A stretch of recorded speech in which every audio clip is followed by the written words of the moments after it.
Nous parlons maintenant du Togo. Les élections locales, la date indiquée est techniquement improbable. Propos de Gérard Adja. Les élections locales doivent se tenir selon la commission qui avait annoncé la date du 30 juin avant de commencer maintenant par changer quand même un peu d'avis. En tout cas, une date qui est techniquement improbable, voire impossible au vu des défis qui doivent être relevés par l'institution en charge de l'organisation et de la supervision des élections au Togo avant cette échéance. En tout cas, c'est ce qui ressort donc de l'analyse du vice-président du mouvement patriotique pour la démocratie et le développement, Gérard Adja. Il cite notamment 3 défis à relever: le temps que la CENI elle-même s'est donné pour organiser ces élections municipales, les moyens logistiques, humains et financiers qu'il faut déployer pour organiser les élections et proclamer les résultats CELI par CELI jusqu'à la mise en place des institutions, et puis la capacité organisationnelle de la CENI pour conduire toutes ces tâches en toute transparence et en ce temps record, surtout que beaucoup d'électeurs attendent de se faire inscrire sur les listes électorales selon leur commune. Jean-Paul Agbo, une élection locale pour les dates qui ont circulé, révision 16 mai, vote 30 juin, quand on y regarde de très près et surtout que c'est une première depuis 32 ans, c'est très difficile de tenir ces délais. Oui, je commencerai par là justement. Ça fait 32 ans qu'on n'a pas organisé des élections de cette nature et je pense qu'il faut véritablement prendre le temps de bien faire les choses. En termes de transparence, en termes logistiques, etc.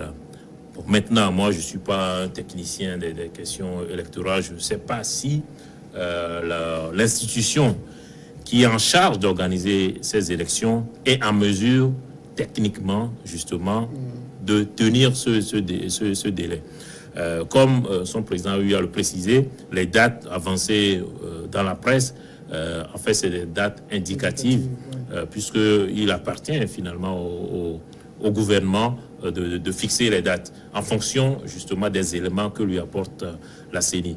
À ce jour, le gouvernement n'a pas pris position par rapport à ces dates. Je dirais, enfin, peut-être que je me trompe, je dirais que ces dates ne tiendront pas, puisque je crois que si on devait tenir ces dates, il y a un certain nombre de choses qui devaient déjà être mises en œuvre. Ce n'est pas le cas. Donc, de mon point de vue, ces dates ne tiendront pas. Mais, encore une fois, il appartient à la CENI de dire si elle a les moyens financiers, logistiques, tout ça, de faire des élections transparentes, crédibles, de cette nature. Parce qu'encore une fois, ça fait une trentaine d'années qu'on n'en a pas organisé, que les gens en entendent beaucoup. Et donc de cette nature à ces dates-là. Alors en donnant ces dates, parce que c'est vrai que quand on suit un peu ce que j'appellerais le rectificatif de la CENI en parlant des dates qui circulent dans la presse, alors que c'est elle-même qui l'avait annoncé, est-ce qu'elle est allée un peu trop vite en besogne? Oui, je crois que depuis les périodes de troubles où la CEDEAO est intervenue pour caler le 20 décembre pour les élections législatives, il y avait déjà eu des intentions pour l'organisation des élections locales avant la fin de l'année 2019. Non, devant 2019, c'est-à-dire qu'après les législatives. Et je pense que le gouvernement était dans cette logique en annonçant le mois de juin, qui était le 6e mois de l'année. Donc, on pensait que quand on met la machine en branle jusqu'au mois de juin, puisque les présidentielles arrivent dans un an, et il faut organiser les locales. Bon, quand on aurait fixé les dates, bon, le gouvernement veut coûte que coûte tenir à ces dates. Je n'ai pas envie de me prononcer encore sur la probabilité de la tenue de ces élections en juin, parce que tous les pronostics qui m'avaient permis, il y a quelques mois, de jurer sur les médias que les élections législatives n'auront pas lieu le 20 décembre ont été déjouées.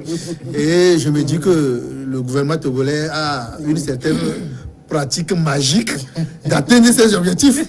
Donc on peut être là à dire que non, les élections n'auront pas lieu, mais quand un beau matin les gens se réveillent et disent que les élections locales auront lieu le 30 juin, ils vont mettre les moyens qu'il faut, ils vont mettre la mobilisation qu'il faut pour les organiser.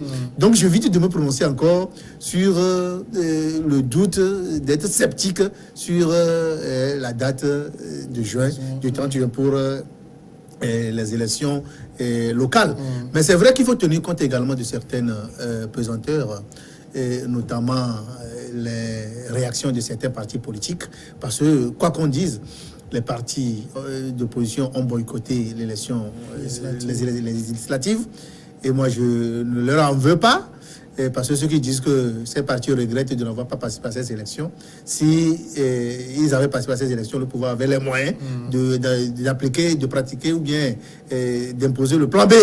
C'est parce qu'ils ne sont pas allés qu'on a vu ce qui s'est passé. Ah oui, il doit avoir un plan B.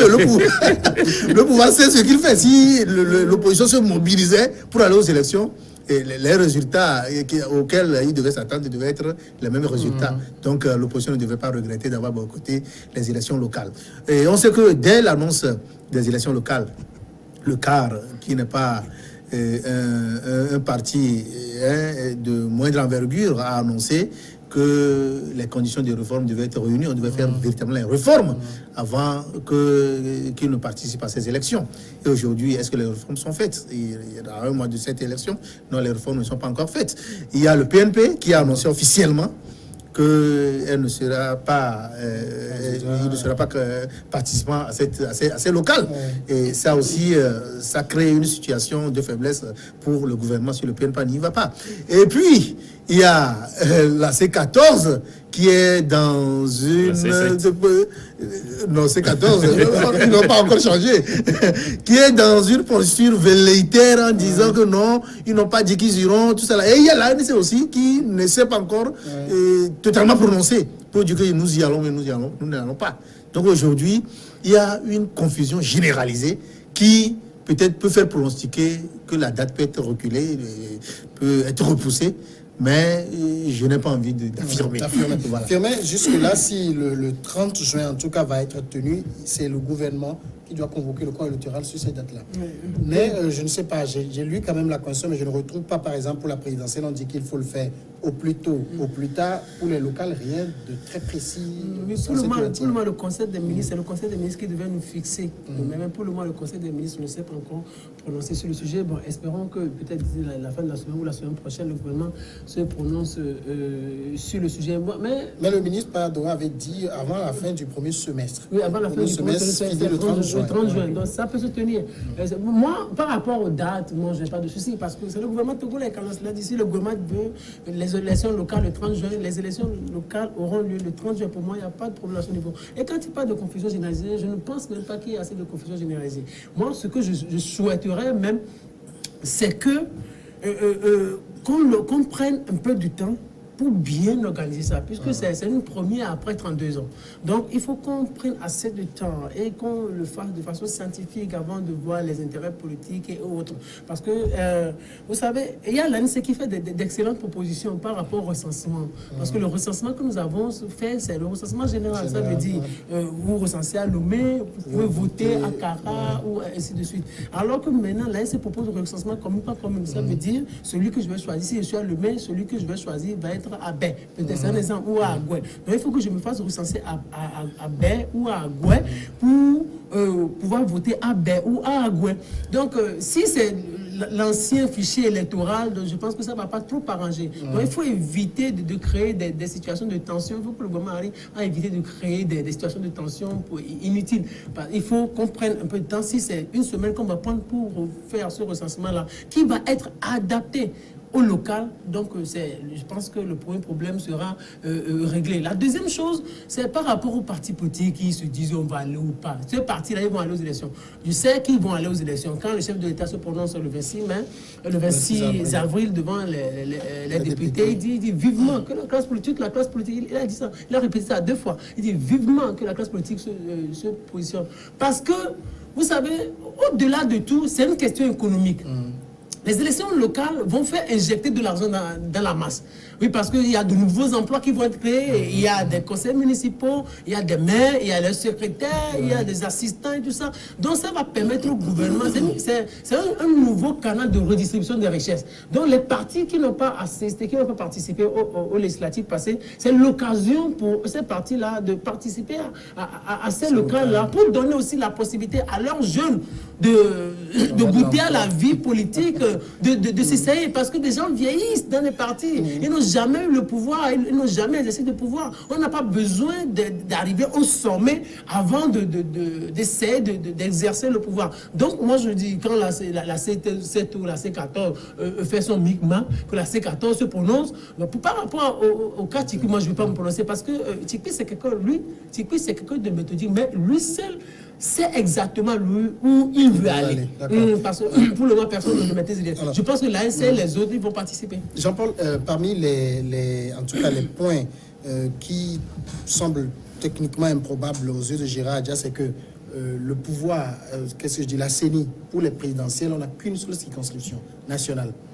Pour les législatives, on a 35 ou 38 et la CENI a une certaine technicité à le faire. Mais pour les locales, on aura 117 circonscriptions, ce qui est du nouveau. Oui, je l'ai dit tout à l'heure. Je l'aime bien, Gérard Adja, mais je ne sais pas pourquoi il anticipe sur la difficulté que la CENI aurait. Il appartient à la CENI de dire qu'il me faut plus de temps ou il me faut plus de moyens. Pour l'instant, moi, je ne sais rien. Même 117, 120, je ne sais pas si techniquement la CENI est dans l'incapacité justement d'organiser ce scrutin. Il y a quelque chose dont Firmin a parlé tout à l'heure. Je crois que c'est une des revendications de l'ANC que moi, personnellement, je n'arrive pas à comprendre. Cette nécessité de faire un recensement au niveau local, au niveau communal. Je crois que, bon, on n'est pas les premiers à organiser des élections locales, mais je n'ai, peut-être que je me trompe, mais je n'ai pas souvenance, y compris par exemple en France, que lorsqu'il y a des élections locales, on fait un recensement à part, c'est le même recensement, c'est la même liste électorale, mais simplement que les électeurs vont voter simplement à l'échelle locale. Mais je ne sais pas pourquoi on ferait un recensement à l'échelle communale, à moins que ce soit une exigence du code électoral. Ça, je n'ai pas lu le code sur ce plan-là, mais sinon, sur le principe, je ne vois pas. Il y a une liste électorale nationale et à partir de cette liste, chacun peut voter dans la commune où il réside, où il souhaite faire le transfert. Mais moi, ce qui m'inquiète, au-delà de tout ce qu'on dit, parce qu'encore une fois, c'est une première, il faut qu'on organise ça de façon transparente et crédible, c'est le coup d'après. Une fois que les élections se seront passées, j'ai l'impression que personne ne pose la question des infrastructures. Je ne sais pas s'il y a des budgets qui sont déjà votés, ou est-ce que les municipalités, les conseils municipaux, tout ça, vont siéger. Aujourd'hui, vous avez vu, même pour organiser des rencontres des conseils des ministres délocalisés, on est obligé de dresser des tentes. Donc, sur toute l'étendue du territoire, peut-être à part Lomé ou quelques villes, je ne sais pas où ces conseils préfectoraux, tout ça, vont siéger. Et personne n'anticipe aussi sur leurs difficultés, parce que c'est vrai qu'il y aura forcément des dotations de l'État et tout ça, mais à un moment, il faudra que ces conseils vivent, ou en tout cas, volent de leurs propres ailes. Et les employés municipaux seront payés par les conseils municipaux, plus par l'État. Donc, est-ce qu'on anticipe tout ça, tous ceux qui veulent y participer ou ne pas y participer? Est-ce qu'ils posent ces questionnements? Je pense que les élections locales vont bien se passer, je n'ai aucun doute là-dessus, mais j'anticipe les difficultés, les frustrations, les polémiques qu'il va avoir après ces élections. Pour finir, ces élections, ce n'est pas simplement une question de partis politiques. Je crois qu'il va y avoir beaucoup d'indépendants, beaucoup de citoyens comme vous et moi qui vont y participer. Donc, que certains, le PNP et tout ça, ne souhaitent pas y participer, c'est leur droit de ne pas participer à ces élections. Je pense d'ailleurs que le PNP ne s'est jamais inscrit dans une logique électoraliste ou institutionnelle. Ils sont plutôt dans une logique révolutionnaire. Ils veulent renverser les institutions. Donc, il n'y a rien de surprenant qu'ils ne souhaitent pas participer à ces locales. Alors, oui, permettez-moi de rebondir un peu. Je vais juste réagir. Si vous n'avez pas voulu faire de prémonition tout à l'heure, mais ces élections auront lieu le 30 juin. On vient de le voir. Le Conseil des ministres, ce mercredi, a convoqué le corps électoral pour le 30 juin. Voilà, justement. Moi, j'ai dit, je le disais, que si le gouvernement se dit que nous avons les moyens, nous allons les organiser, le gouvernement va les organiser. Voilà. Donc, j'allais rebondir à cette cette question de préoccupation, bien de la proposition de l'ANC par rapport au recensement par commune, par localité. C'est tant bien que moi que c'est un peu biaisé de comparer le Togo à la France. En France, les électeurs doivent se reconnaître dans quelqu'un dans un candidat.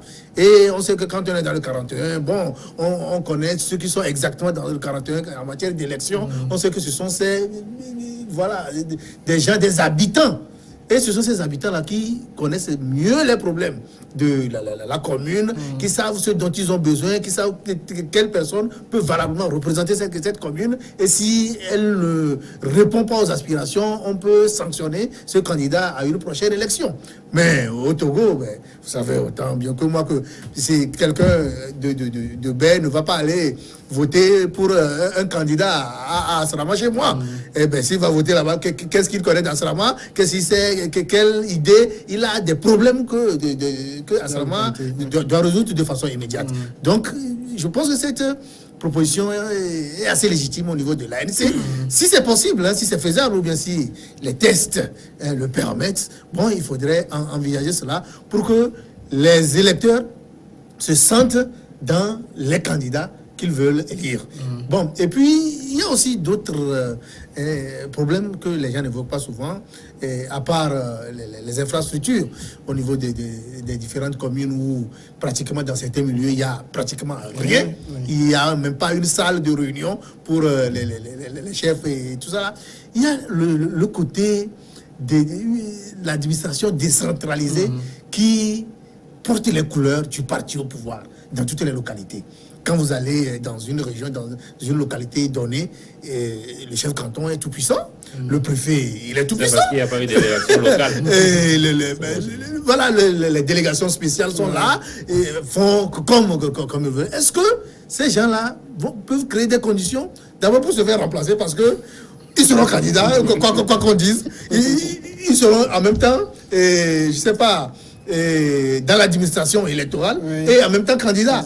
Donc, est-ce que la tâche sera facile pour que de nouveaux candidats émergent et permettent cela? Donc, il faudrait que le pouvoir pense à cela. S'il y a quelque part une disposition qui dit que si vous avez dirigé une délégation spéciale pendant plusieurs années, depuis les années 90, que le chef de l'État, Gnassingbé Yadema, a créé cette délégation spéciale où ils règnent, ils font ce qu'ils veulent. Si on ne peut pas trouver une formule pour que ces gens-là ne soient pas candidats, ou bien quand tu es dans l'administration électorale et au niveau des locales, tu ne seras pas candidat pour permettre une certaine mutation, une certaine alternance à la tête des communes. Je pense qu'une disposition comme ça pourrait permettre d'avoir des élections locales assez crédibles.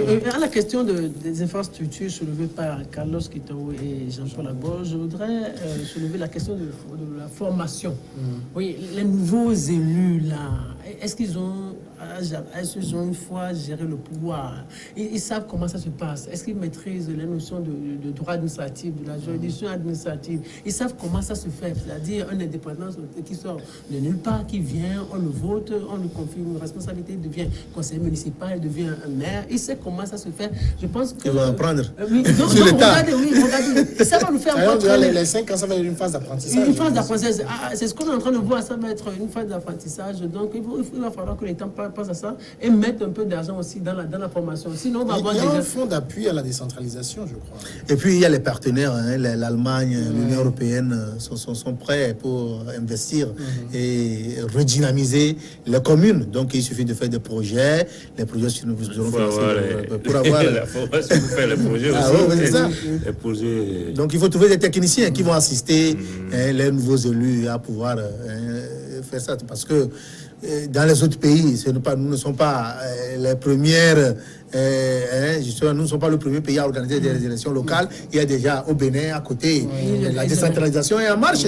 Donc il suffit de prendre des experts des autres pays pour accompagner les nouveaux élus et créer des conditions de communes qui seront épanouies.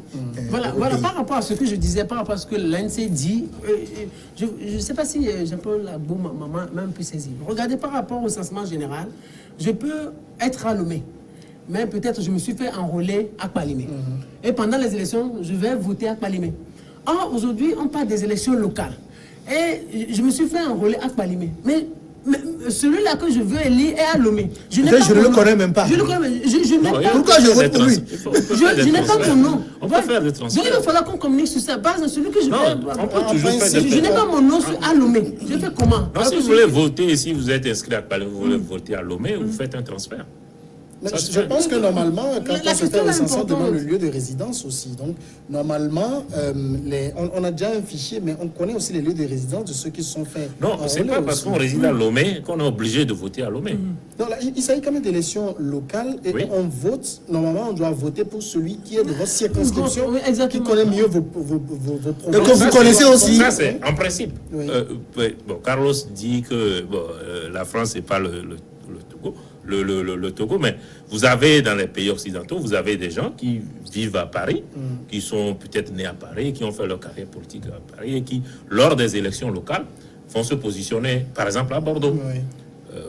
Alain Juppé, la dernière fois, bon, c'était des législatives, mais le gars de France Insoumise, il s'est positionné à Marseille. C'est des choses qui arrivent souvent. Donc, c'est là où tu as envie de t'inscrire, de te positionner, tu vas là-bas t'inscrire, te positionner. Maintenant, pour les locaux, on l'a jamais devrait fait. être ainsi, normalement, pour les locales. Pourquoi? C'est-à-dire la personne doit relever de ce milieu-là. Parce que si vous venez simplement vous positionner, qu'est-ce que vous savez, par exemple? Ah oui, ça, c'est aux électeurs de décider. Ce n'est pas la loi d'interdire que lorsque vous habitez à Lomé, vous ne devez pas aller voter à Palimé, ou votre résidence est à Lomé, donc vous ne devez pas aller voter à Palimé. Ça, ou vous ne pouvez pas être candidat à Palimé. Si vous voulez être candidat, c'est après, c'est les électeurs de Palimé. Si vous êtes sûr que vous allez gagner, c'est à eux de décider, mais qu'est-ce qu'un Carlos Ketou vient faire chez nous à Soutoubois, il veut être candidat chez nous. Donc c'est à eux de décider, mais s'il veut être candidat à Soutoubois, il peut être candidat à Soutoubois. Oui, mais justement, sur le En s'inscrivant vote, sur liste électorale à Soutoubois. C'est-à-dire, Mais sur après, le c'est vote, les électeurs qui décident. On a un découpage, je ne sais pas moi. Si vous prenez par exemple Golf 1, on sait que ça commence ici, ça finit là. Normalement, c'est les gens de ce rayon-là. Voilà. Logiquement, logiquement, c'est Qui ça. doivent faire quoi? C'est-à-dire qu'ils doivent voter. Mais qu'est-ce que tu appelles les gens de ce rayon? Non, Si ce sont ceux qui sont inscrits sur les listes. Oui, c'est ce que je veux dire. C'est-à-dire, si on a des listes pas communes, donc on sait que Golf 1 quitte là à là. Donc, cette commune Golf 1 là, c'est eux. C'est ça, ce sera le rôle de la CENI.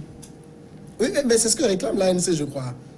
Non, l'ANC veut qu'on reprenne le recensement, oui. commune par commune. Non, la CENI peut découper justement la liste électorale nationale commune par commune, ou circonscription électorale sur la base de laquelle l'élection aura lieu, par circonscription électorale. On n'a pas besoin de refaire un recensement. À moins que ce soit une obligation. C'est vrai que ce soit une obligation. Voilà. Parce que c'est vrai que ce électoral. n'est pas forcément les natifs d'une localité qui doivent forcément être électeurs. Parce que, je vous dis n'importe quoi, un Kotokoli peut être à Sagbado, mais s'il a vécu 10 ans, il a construit sa maison à Sagbado, il connaît les réalités de Sagbado. Il va se faire des gens qui résident dans le milieu. Vous ne prenez pas Ça, y a toujours pas de le problème. cas, ce cas simple-là que je fais avancer. Regardez, je me suis fait enrôler à Palimé. Oui. Oui, par rapport au recensement passé. Et maintenant, je suis à Lomé. Et maintenant, je veux mon candidat à Lomé. Je fais comment? Oh, la liste va sortir, le fichier électoral va être affiché, tout ça. Je n'ai pas mon nom à Lomé. Je fais comment? Non, tu fais un transfert sur Lomé. C'est ça, c'est à toutes les Ah, élections. Il y a une nouvelle bien sûr. phase. Oui, il y a une Il y a nouvelle phase. toujours- de- il y a Vous toujours pouvez des pas élections. expliquer ça aux populations. Ah, non, Parce que c'est- ça, On peut faire seulement, le c'était de- transfert, oui, on peut faire le transfert. Mais là, par exemple, quand vous prenez des cas de journalistes qui peuvent voter là où ils se trouvent, c'est-à-dire je me suis enregistré à Lomé, mais avec peut-être la carte le jour de presse, avec la carte de presse, je suis envoyé à Palimé, je peux reportage. voter là-bas. Mais je ne peux pas voter pour mon candidat, ma circonscription là-bas. Ah, tu choisis. Bon, en tout ça, cas. c'est le cas particulier. C'est ça, en fait. Il faudra soulever devant la CENI. Mais il faudrait suffisamment sensibiliser la population. Je pense qu'il n'y a pas suffisamment de Ouais, il y a un sensibilisation. déficit. Puis le au niveau délai des est court, électeurs. hein, Et puis, 30 mai, le délai est court. ouais. Et même la CENI, les membres de la CENI ne sont pas sûrs que le gouvernement peut tenir dans ces délais. Donc voilà Alors, que le gouvernement vient de vient de confirmer. Je ne suis même pas sûr Ah. que les partis politiques eux-mêmes soient au courant de ce dont on discute ici. Peut-être quelques-uns, mais eux-mêmes, ils ne maîtrisent pas Ils ne maîtrisent pas forcément. le fond. Parce que oui, c'est ça, c'est la première fois. Oui, mais maintenant, et c'est ça qui fait dire qu'on risque d'avoir des élections bâclées. Oui, si les élections étaient toujours bâclées au Togo, hein, parce que les conditions ne sont souvent pas réunies. Les gens réclament au niveau des cartes d'électeurs, il y a des problèmes au niveau du fichier, il y a des problèmes au niveau du découpage électoral, il y a des problèmes au niveau de l'acheminement des résultats. Il y a toujours des problèmes. Les élections étaient toujours bâclées. Donc on est dans cette culture-là. Peut-être qu'un jour, on en arrivera à des élections assez transparentes et crédibles comme on en connaît dans d'autres pays où, après l'élection, on ne pose pas le problème de non-transparence de ces élections. C'est-à-dire que c'est le problème de candidat élu qui est posé. Mais on ne se dit pas que, bon, on doute des résultats qui sont sortis des urnes. Il y a d'autres pays qui sont déjà, qui en sont arrivés là. Bon, même si au Ghana, parfois, ils sont contaminés par l'esprit de contestation du candidat élu. Mais dans certains pays, au Nigeria, par exemple, après l'élection, on n'écrit pas sur le candidat qui est élu. Il y a déjà cette culture d'élection transparente. Donc il faudrait que le Togo en arrive là pour que chaque fois on n'ait pas des élections qui provoquent des contestations. La preuve, même avant... Les perdants aussi acceptent qu'ils ont perdu. Les perdants, ça c'est une culture. Il faudrait que chacun puisse avoir cette culture-là, de fair play. On n'a pas encore cette culture. On n'a pas encore cette culture. Et puis que le gouvernement fasse assez d'efforts pour que les élections se déroulent très bien, qu'il y ait moins de contestations. Parce qu'on n'a pas contesté au niveau des présidentielles, après des législatives, et local aussi. Voilà, vu la Côte d'Ivoire, local, ça a chauffé. Mais je pense que c'est le moment. Merci Carlos Ketaou, Jean-Paul Agboa, Rolete Fiumente Koago. Merci à vous tous aussi de nous avoir suivis. On est encore ensemble demain.